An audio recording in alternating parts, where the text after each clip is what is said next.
filles, on se retrouve aujourd'hui pour une nouvelle vidéo qui sera un book haul et je suis en charmante compagnie aujourd'hui parce que je vous présente Jiwon. C'est la petite sœur de George, mais George est légèrement en surpoids et je l'aime beaucoup, mais l'été tient un petit peu chaud et ma maman m'a offert Jiwon et je l'aime beaucoup et c'est mon animal de soutien émotionnel parce que je ne suis toujours pas prête à reprendre un animal. Donc voilà, je m'achète plein de peluches en espérant qu'un jour je pourrai faire le deuil de mon chat pour avoir un autre animal. Bref, je la laisse dans le coin, comme ça vous verrez la beauté et vous allez me voir souvent avec elle parce que j'ai besoin. Comme je vous le disais, on se retrouve aujourd'hui pour un book haul qui est complètement indécent. J'ai acheté 25... Enfin, acheté slash reçu parce que la dame arrive à avoir des services presse.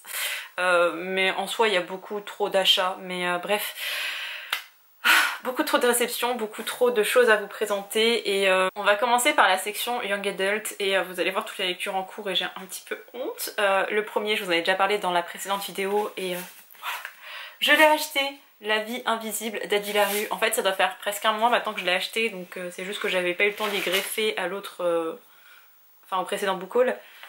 Oh, je suis toujours aussi amoureuse de cette jeune fille et cette couverture est si belle. Et j'en suis à 200... pas du tout, j'en suis à 150 pages et j'aime vraiment beaucoup cette histoire. Ici on suit une jeune femme qui va faire un pacte avec des esprits de la rivière, si je ne dis pas de bêtises, pour échapper à un destin un peu... bref, elle voulait échapper à quelque chose, elle a été convoquée des esprits, elle n'a pas invoqué les bons esprits, et ces esprits-là vont exaucer son souhait, mais en contrepartie, ou plutôt dans le prolongement de ce souhait, plus personne va se souvenir d'elle. Elle va devenir éternelle, immortelle, mais personne ne se souviendra d'elle, personne ne se souviendra de son nom, c'est-à-dire que vous pouvez passer la journée avec cette nana, vous dormez, le lendemain vous ne savez pas qu'elle existait, vous êtes là, mais qui est cette meuf dans mon lit? Et voilà, c'est assez lent comme lecture, mais je l'aime vraiment beaucoup, et bref, je me le suis acheté, et je l'ai pas fini, et c'est un petit peu la honte. Je vais peut-être pas vous faire un speech pour tous les livres que j'ai lus et que j'ai pas lus, surtout pour tous ceux que j'ai pas lus. Mais sachez que jusqu'au 20 juin, j'étais trop bien, il me restait genre 2 livres à lire. Un graphique et La vie invisible d'Adi Larue. Et ensuite, tout est arrivé d'un coup, et j'ai été à Paris, et voilà. Je me suis ensuite acheté Le bleu ne va pas à tous les garçons de George M. Johnson. Quelqu'un en avait très bien parlé sur Instagram et ça m'a donné envie alors qu'initialement j'étais pas forcément attirée. Et alors ici on n'est pas du tout dans de la fiction, ce n'est pas un roman, c'est un témoignage de George M. Johnson qui est une personne non binaire. Alors dans le récit elle ne l'est, enfin elle ne se définissait pas encore comme telle, c'est mentionné au début ou à la fin du livre et voilà, bref. Je l'ai lu celui-ci, je l'ai adoré, je crois que j'en avais parlé dans un vlog, mais je sais pas si ce vlog sortira un jour. Mais bref, il était très très bien et je vous le recommande. Et de Saxus, vous êtes les meilleurs. Parce que oui, j'ai encore acheté un autre de Saxus que je voulais lire en anglais, mais que vous connaissez mon problème de toute façon avec les livres que je vois en anglais, que je veux lire, qui ont le temps d'être traduits. Et je les ai toujours pas lus. Donc voilà, la méthode Lighty. Alors je préférais le titre original, Tu devrais me voir avec une couronne. Ils ont gardé la couverture et je suis un petit peu amoureuse de cette jeune fille, voilà, disons-le. Et bref, c'est ma lecture en cours aussi. Alors j'en suis un peu moins loin parce que je l'ai lu que pendant une partie de mon voyage à Paris. J'en suis à 67 pages, mais j'aime beaucoup. C'est un young adult comme l'autre bouquin, même si c'est un témoignage, je sais pas trop comment on peut le classé.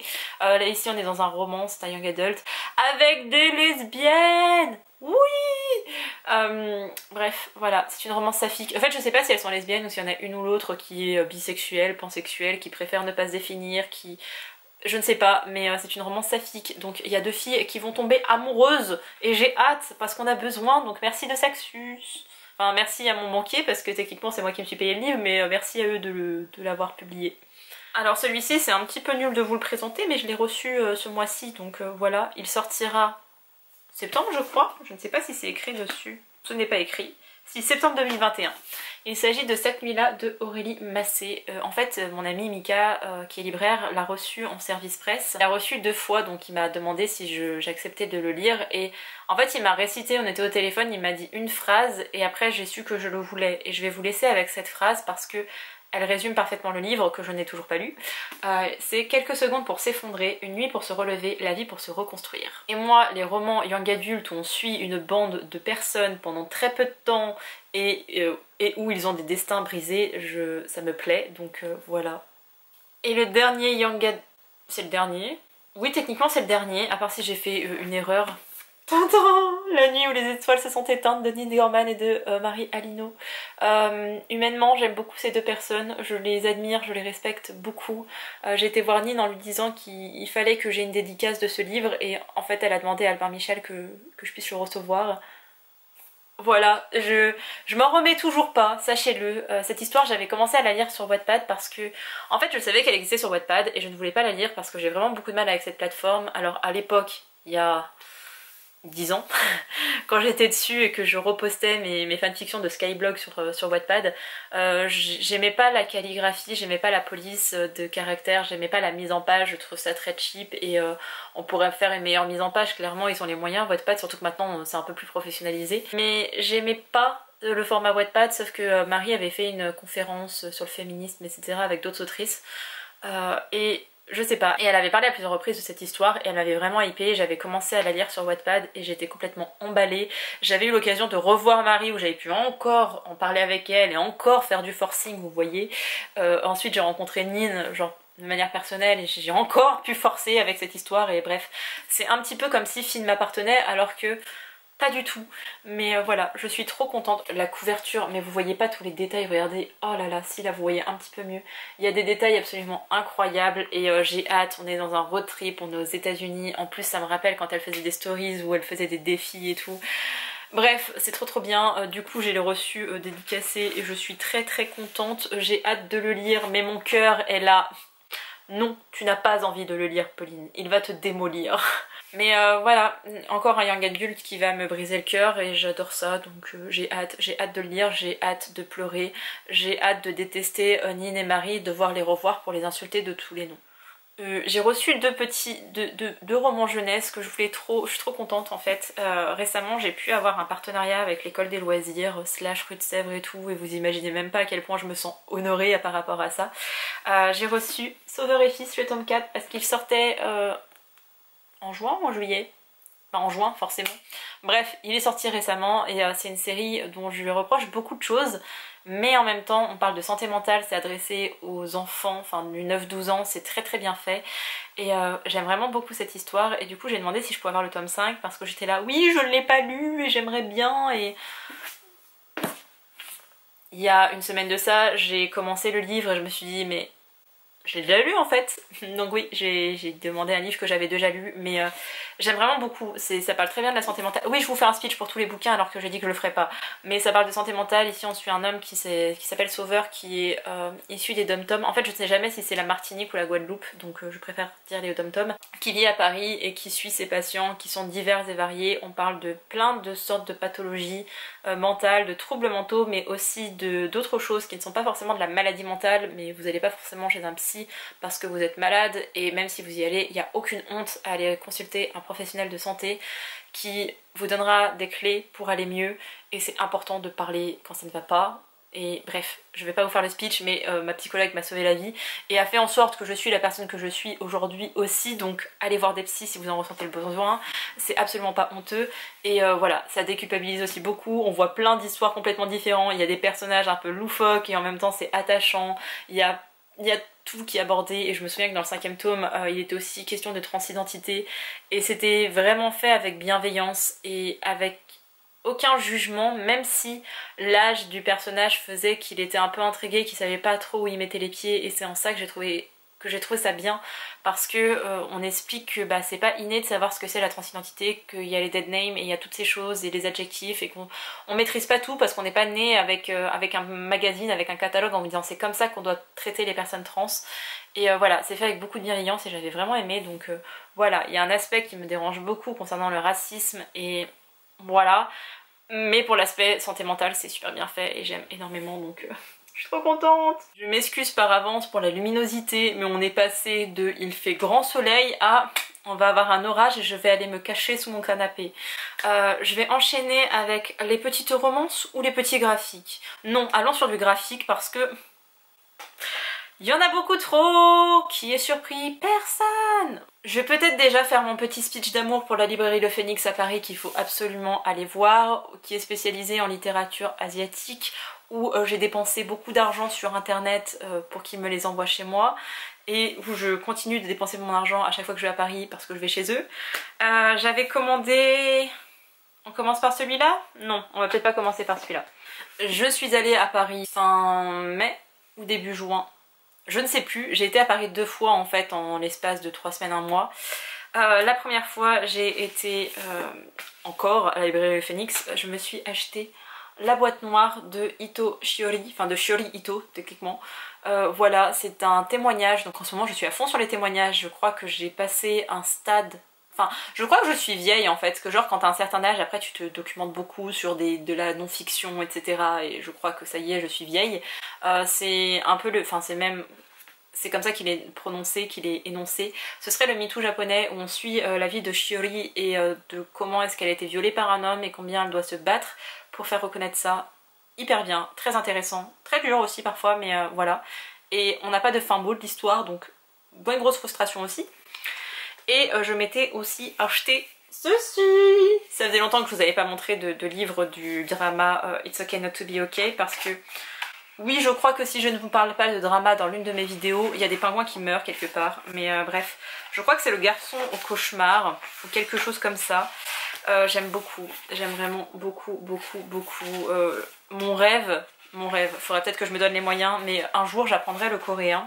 Un jour je pourrai lire ces petites histoires, mais même si je ne peux pas les lire, je sais exactement de quoi il est question, parce que dans It's Okay Not To Be Okay, le superbe drama qui est l'un de mes préférés, allez voir ma vidéo où je parle de tout ça. En fait on nous raconte les histoires et après on a les petits livres et bref, j'aime beaucoup. Et c'était obligé que je l'achète. Et comme je suis retournée là-bas, j'avais passé commande et fallait que j'attende qu'elle arrive de Corée, cette commande, et je suis trop contente. Et c'est un graphique, c'est pour ça que je me permets de rebondir là-dessus. Ma série préférée de tous les temps, c'est un drama, parce que vraiment ce drama est incroyable, c'est un chef-d'œuvre. C'est Itaewon Class. Regardez-moi ça. Et donc c'est le manga, enfin c'est plutôt le webtoon, je sais pas comment on peut le qualifier, mais bref, c'est le graphique qui est associé, enfin qui reprend l'histoire de Itaewon Class, meilleure série de l'univers, Park Seo-joon, incroyable, et bref, ils sont tous incroyables dedans, donc allez regarder Itaewon Class, meilleure série de tous les temps. Ce n'est pas de la romance, donc en plus c'est bien, et voilà, il me le fallait. Juste pour l'aspect collection. Mais un jour peut-être reviendra, je pourrai lire le coréen. J'ai ensuite craqué pour des adaptations en webtoon parce que K-Books est en train d'adapter, de faire les graphiques de plein de webtoons et je suis faible, et au mois de septembre sort l'adaptation de True Beauty que je n'ai pas aimé, mais j'ai beaucoup aimé le second rôle, et j'ai hâte du coup d'avoir le webtoon parce que je n'aime pas lire sur les écrans, en fait la lumière bleue ça me donne des migraines, donc voilà. Donc quand K-Books adapte des webtoons en papier, bah la dame achète. Je me suis pris le tome 2 de Solo Leveling parce que j'avais vraiment bien aimé le tome 1 et que même si on est dans un schéma classique du mec qui est un outsider qui va devenir genre celui qui va sauver le monde, bah j'aime bien et j'aime vraiment bien les dessins. Depuis quand il est musclé comme ça lui par contre? Pardon, moi quand je l'ai quitté c'était un bébou et là maintenant il a des muscles, d'accord, bref. Voilà, j'aime beaucoup, j'avais bien aimé le tome 1 donc je vais continuer avec le tome 2. Que je n'ai toujours pas lu. Hein. Et surtout, ce mois-ci sortait...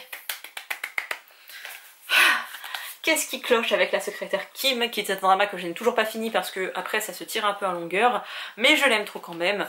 Voilà. Oui, il y a encore Park Seo-joon dedans, mais je vous jure, hein, c'est pas mon acteur préféré. Moi, il y a que Park Bok-gum dans mon cœur. Et Lee Jong-suk. Et en ce moment, il y en a 2-3 qui sont en train de rentrer dans ma vie aussi. Mais bref, il y avait l'adaptation, je l'ai acheté, je l'ai lu, c'était trop bien. Lisez-le, allez voir le drama. Incroyable. Que serait un book haul de Pauline s'il n'y avait pas des mangas? Donc j'ai acheté quelques mangas. Alors là je vais vous en montrer 7, mais en fait il y en avait 8, il y en a juste un que j'ai pas aimé. Et on va commencer. J'ai adoré À tes côtés. Donc je me suis acheté le tome 4, le tome 5, le tome 6 et le tome 7 sort au mois de septembre et je suis en deuil. J'ai ensuite pris un... Bah, vous avez dû le voir partout, mais... Akata! Ils ont mon argent, ils ont mon cœur, ils ont mon âme en fait. Et je me rends compte que c'est que du Akata que j'ai acheté. Ah non, il y a un casé quand même. Bref, A Sign of Affection, on suit une jeune fille qui est muette. Alors moi c'est le genre d'histoire je n'aime pas du tout. J'ai vu beaucoup trop de fanfiction sur les Jonas, puis sur One Direction qui traitait du sujet. Et le mutisme maintenant je ne peux plus. Mais là ce qui était un peu plus intéressant, alors déjà c'est du graphique donc ça change un peu, et surtout la jeune fille est muette et elle va flasher sur un garçon qui est multilingue, il parle beaucoup de langues, il adore voyager, il est très extraverti quand elle a plutôt tendance à rester dans son petit cocon et tout, et il ne parle pas le langage des signes et il va s'intéresser à tout ça. Et en plus j'ai appris des choses parce que je ne savais pas qu'il y avait deux langues des signes au Japon. Il me semble qu'en France on n'en a qu'une seule, mais peut-être que je dis n'importe quoi et dans ce cas là je m'excuse. Mais je trouvais ça intéressant en fait, on en apprend aussi plus sur ce handicap et sur comment est-ce que c'est perçu au Japon. Donc voilà, c'est une romance toute mignonne, toute niaise, et je crois que le tome 2 sort au mois de juillet. Mais de toute façon j'ai prévu de faire une énorme commande sur la Fnac, donc voilà, vous verrez sûrement ça en vlog. Encore du Hakata, tadam! Et c'est gay! Enfin non, c'est pas complètement gay. Je crois que mon fils est gay, oui, bah, comme c'est dit dans le titre, il y a le tome 2 qui sort bientôt je crois aussi. Je suis pas de ouf derrière le graphisme, voilà, mais je le voulais. Je l'ai pas trouvé à Paris, alors j'ai fait 3 ou 4 librairies, mais non, il voulait pas que je l'achète, et je l'ai trouvé dans ma petite ville. Alors on m'a dit que non, il était pas disponible, et quand je me suis déplacée, il y était, j'étais là. J'ai gagné. Et celui que je voulais trop acheter, et que j'ai trouvé à librairie Le Phénix, et c'était trop bien, parce que quand j'étais au Renard Doré, je l'ai pas trouvé, j'étais en deuil. Le secret de Madoka. En fait ici on suit, alors c'est un one shot, donc déjà c'est bien, c'est rare en manga, donc appréciez. Regardez la beauté de cette couverture. Hakata, je suis désolée mais j'aime vraiment beaucoup trop cette maison d'édition de manga. Ici on suit Madoka qui est un jeune garçon qui veut se déguiser en fille, et je ne sais pas si on va vraiment être dans un cadre de transidentité ou pas. Je ne sais pas si ce n'est que, entre guillemets, une lubie, et que des mecs devraient pouvoir se mettre en jupe sans que ça remette en cause leur orientation sexuelle ou leur masculinité. Mais pour certains ce n'est pas très clair, et voilà, il va être question de ça. C'est tout court, on m'a dit que c'est tout mignon. Mika et moi on l'a acheté ensemble, on était dans la même librairie, de toute façon on a passé la journée ensemble, mais voilà. On l'a acheté ensemble, il l'a déjà lu, il a adoré, donc je sais que je vais adorer. De toute façon j'avais peu de doute de pas aimer, mais c'est sûr que je vais l'adorer. Et le dernier petit manga que j'ai acheté à cause de la Queen Onina, c'est Agent of My Heart, et alors je ne savais pas du tout, et je ne sais toujours pas de quoi ça parle. C'est une série en 4 tomes, donc je suis très contente d'avoir regardé le petit truc derrière. En fait j'ai vu que c'était écrit, enfin c'est surtout que Nina l'avait dit, c'est dessiné par Maki Enjoji, et c'est la dame, c'est la mangaka qui a écrit Shake Me Up, qui est mon Grey's Anatomy préféré en manga. C'est niais, c'est un peu trop long sur la fin, mais j'ai adoré vraiment. C'est problématique as fuck comme beaucoup de mangas, mais voilà, Agent of My Heart, et j'aime bien en fait son coup de crayon, et il y a beaucoup de dialogues et c'est ce que j'aime bien, parce que je sais qu'il y a énormément de travail qui est fait sur un manga parce qu'il faut et scénariser et dessiner, mais quand vous payez 7-8 € pour un truc que vous lisez en une demi-heure, c'est pas très rentable. Je donne quand même mon argent au mangaka, hein. Mais là je me dis c'est un peu plus rentabilisé parce qu'il y a vraiment beaucoup de dialogues et de petites phrases, et bref, je viens d'apprendre qu'elle avait écrit aussi une autre série, donc potentiellement je vais les acheter, et voilà. Ça va être tout mignon, tout niais, tout ce que j'aime. J'ai vraiment envie de finir par la romance, donc on va parler littérature étrangère, qui n'est pas anglaise, américaine, etc. On est sur du coréen et du japonais parce que librairie Le Phénix, oui vraiment je vais faire du forcing parce que c'était un genre de littérature... En fait j'avais vraiment eu une tellement mauvaise expérience avec Murakami, qui pour moi était un peu la bible, la base dans la littérature japonaise, que j'ai pas osé aller vers d'autres, d'aller vers des pays asiatiques. Grossière erreur parce qu'en fait j'aime vraiment ça. C'est une littérature qui n'a rien à voir. Alors tout ce que j'ai lu en coréen c'est plutôt pour dénoncer, donc je ne sais pas du tout si les romans ont tous cet aspect là. Et en littérature japonaise c'est plutôt une sorte de douceur de vivre où vous suivez le quotidien des gens, et je trouve ça formidable, j'aime vraiment beaucoup. Et du coup je m'en suis acheté 2, et bref. Je vais vous montrer ça. Je vais commencer par le livre coréen. En fait je l'avais repéré lors de mon premier passage et j'avais hésité, et là j'ai pas hésité. C'est parce que je déteste la Corée de Kang Myung-chang. Je sais pas trop de quoi il est question, je sais que c'est un coup de cœur pour les libraires de là-bas, et comme j'aime beaucoup l'équipe, c'est-à-dire que moi je parle jamais avec les libraires, si ce n'est mes petites libraires chouchou d'amour, il y en a 2 que j'aime trop dans ma librairie de ma ville et que je chéris, mais autrement les autres je vais pas voir les gens. Genre quand j'ai besoin d'un livre je suis juste gênée, je me dis bah tant pis ils doivent pas l'avoir, au revoir, ou alors j'achète d'autres livres à la place. Bref, je parle pas avec les gens sauf là-bas, et j'étais tellement bien accueillie, et encore aujourd'hui, enfin encore la dernière fois que j'étais à Paris, vraiment des amours et des amours. Je sais juste ici qu'on n'est pas dans une autobiographie, c'est un récit, c'est de la fiction, c'est un roman. Bravo Pauline, tu connais plein d'adjectifs. Ici on suit Kiena qui va quitter la Corée, qu'elle déteste, et qui va s'exiler, qui va partir en Australie. Et j'espère qu'on va toujours être dans le même registre que dans Kim Ji-yoon, né en 1982 je crois. Énorme coup de cœur pour ce livre, donc j'espère qu'on va rester dans ce truc là, avec une fin un petit peu moins bâtarde si c'est possible, mais voilà. Quand Séverine avait fait son live participatif, bon elle en fait chaque vendredi, enfin plus parce qu'on va être en vacances, mais dans l'un de ses lives, je ne sais plus qui en a parlé et ça m'a hypé alors qu'à la base il me tentait pas. C'est Les Délices de Tokyo de Durian Sekugawa, pardon. Je sais juste que ça se passe au Japon, qu'il va y avoir de la bouffe. Voilà, tout le monde l'a lu, tout le monde l'a adoré. Alors le reproche c'est que c'est assez long, littérature japonaise, donc ça me surprend pas. Il y a pas mal de dialogues aussi. Et voilà, j'ai hâte de le lire. Je pense pas que je vais le faire trop traîner dans ma palle. J'ai dû dire ça pour plein de romans par le passé. Et si je faisais un rewind de tout ça, je crois qu'il y aurait des pépites. Genre tous les livres qui sont derrière moi, à un moment donné, je vous les ai présentés en book haul. Et ils sont toujours dans ma palle. Mais bref, il me tente bien et je me dis, il fait moins de 200 pages. Ça, cet été, posé sur ma terrasse, sur mon petit bain de soleil, avec une petite limonade de maison. Et le dernier en littérature japonaise, je le connaissais pas. C'est juste Mika, il m'a dit, tu me fais confiance? J'ai dit oui. Il m'a tendu ce livre, c'est Le Jardin Arc-en-Ciel de Ito Agawa. J'aime pas trop les couvertures chez Piquet, enfin je sais pas trop à quoi m'attendre. Surtout quand vous voyez les couvertures originales, des fois ça n'a rien à voir.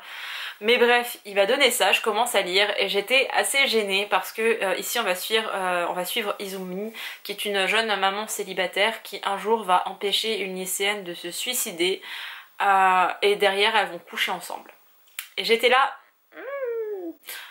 Sachez, j'ai un peu du mal, en fait ma notion de pédophilie est peut-être biaisée, mais je me dis lycéenne, elle est forcément mineure, une adulte avec une mineure, c'est déjà gênant. Comme les très grandes différences d'âge selon en plus l'âge qu'ont les personnages, ça me gêne beaucoup, je suis vraiment pas du tout à l'aise avec cette idée. Mais voilà, je continue mon résumé et en fait ici ces deux femmes vont finir par être en couple et vont acheter, louer, je ne sais pas, une maison, un endroit où elles vont accueillir... des couples homosexuels, des étudiants, des gens seuls, des gens qui souffrent. Voilà, c'est juste genre un endroit complètement safe pour les personnes qui sont isolées, pour les personnes qui sont un peu exclues de la société, qui rentrent pas dans le moule. Et au Japon, on sait à quel point c'est compliqué de ne pas rentrer dans le moule. Il y a plein d'expressions qui disent ça, qu'il faut faire partie du rang, quoi. Faut faire partie du rang, quoi. Donc voilà, j'ai hâte. Il y a des lesbiennes dedans. Voilà, c'est pour ça en fait. Et ça m'a fait beaucoup rire parce que Mika s'est penchée vers moi pour me dire il y a des lesbiennes, et j'étais là oui j'ai vu. Et j'étais très contente, donc je pense pas le lire tout de suite pour le coup, mais il fallait que je l'achète parce que j'adore cette librairie, parce que j'adore Mika et que je suis ses recommandations, donc voilà. D'ailleurs je vous parle souvent de Mika et non, il n'a pas de chaîne YouTube ni de compte TikTok, un jour peut-être quand ça ira mieux, mais il a un compte Instagram où il partage notamment ses lectures. Il fait très peu de stories, par contre il partage ses plus gros coups de cœur ou des lectures poignantes et bref, lié en barre d'infos. J'allais dire on va passer à de la romance, mais il y en a un petit qui s'est greffé entre tout ça. La commode au tiroir de couleur de Olivia Ruiz.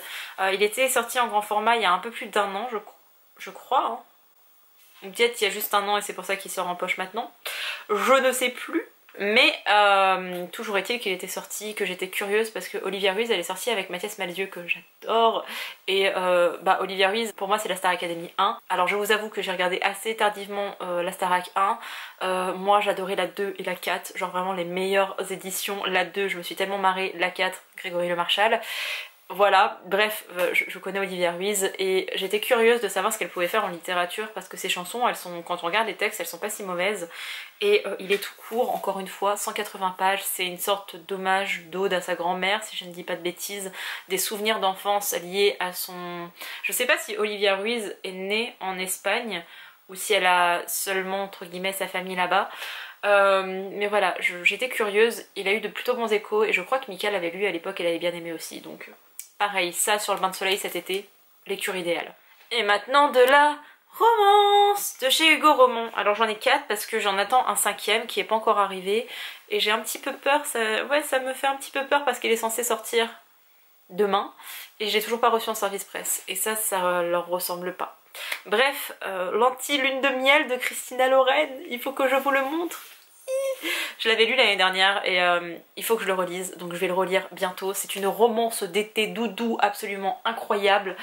Avec un truc qui m'a dérangé quand j'en ai parlé à Mika, il m'a dit oui, j'avais relevé aussi. Et c'est à cause de ça que c'était pas un coup de cœur. Mais autrement, tout le livre est bien, il y a juste un élément à la fin que je n'ai pas aimé, et c'est pas la toute fin.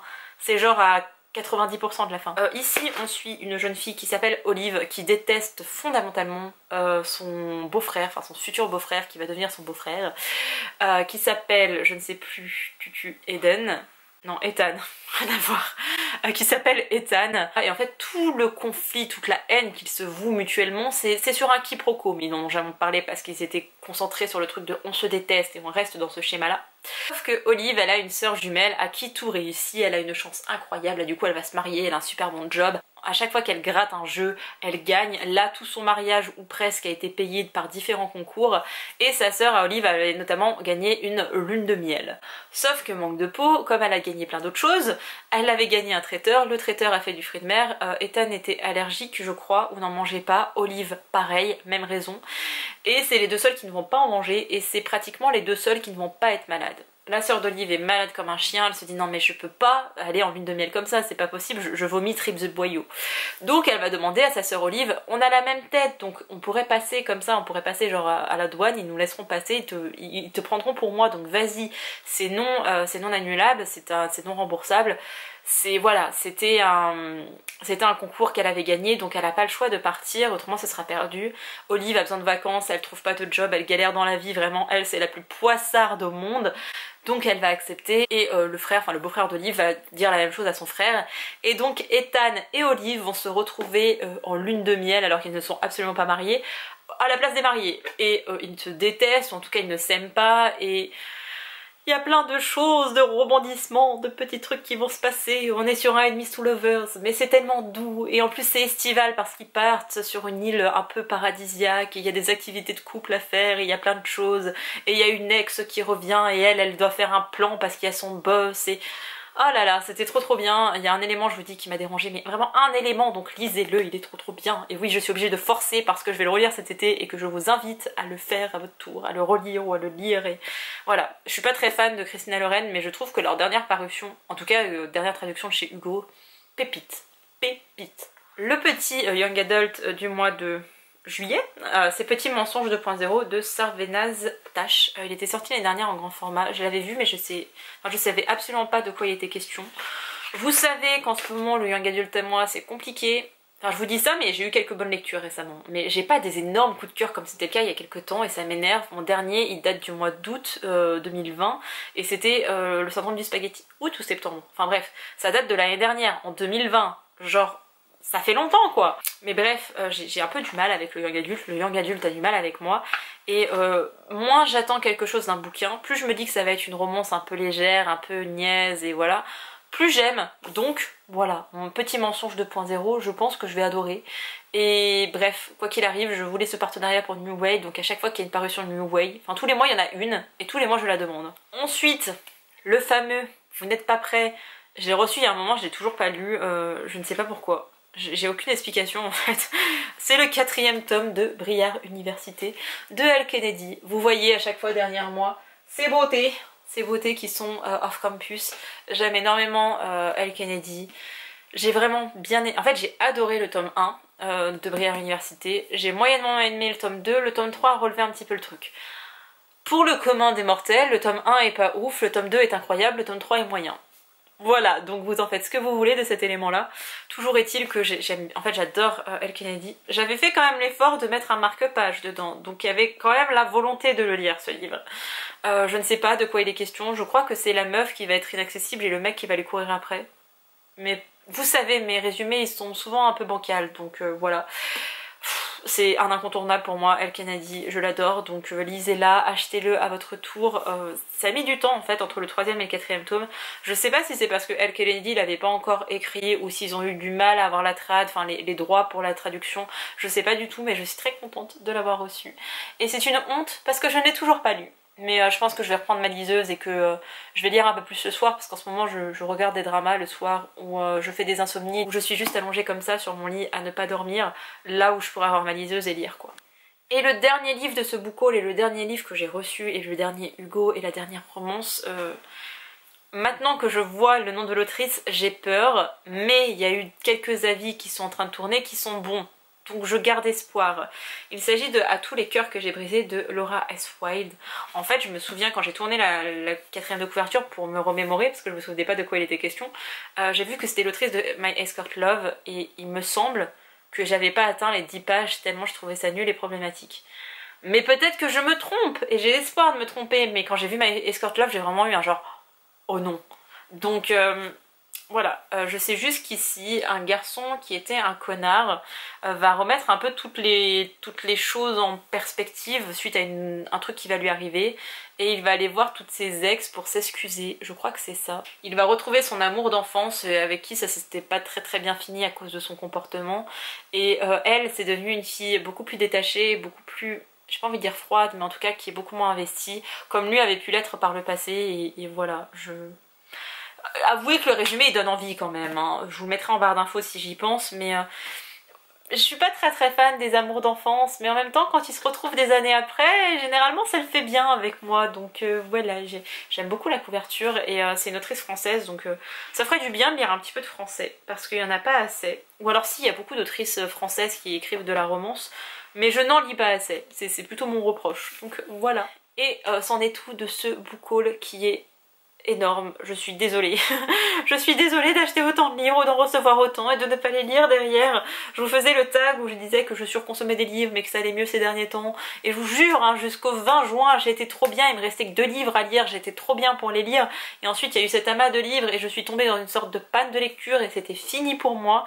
Là pareil, j'ai commencé la méthode Lighty que j'aime bien, mais j'ai vraiment du mal en fait en ce moment à lire, à me poser et à lire. J'ai même du mal à regarder mes dramas, donc c'est pour vous dire à quel point je suis un déchet en ce moment.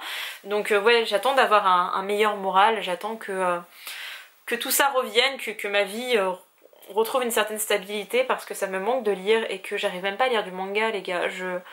Voilà, j'attends juste que ça passe, que ma baisse de morale, bah, elle s'en aille et que j'aille mieux à nouveau et que j'arrive à me concentrer suffisamment pour lire et pour regarder des dramas. Et bref, j'espère que cette vidéo vous a plu, j'espère que vous avez pu voir popper des titres que vous n'aviez pas vus auparavant ou qui vous donnent envie, ou bref, la plupart vous allez les voir dans mes prochains vlogs. Je ne sais toujours pas si je continue les top flops, donc en attendant il y aura des vlogs, il y aura des vidéos recommandations, il y aura des trucs que j'essaye d'innover, mais c'est pas innovant, mais écoutez, je tente des choses. Mais voilà, j'espère que cette vidéo vous a plu et je vous dis à bientôt pour une prochaine. Bye!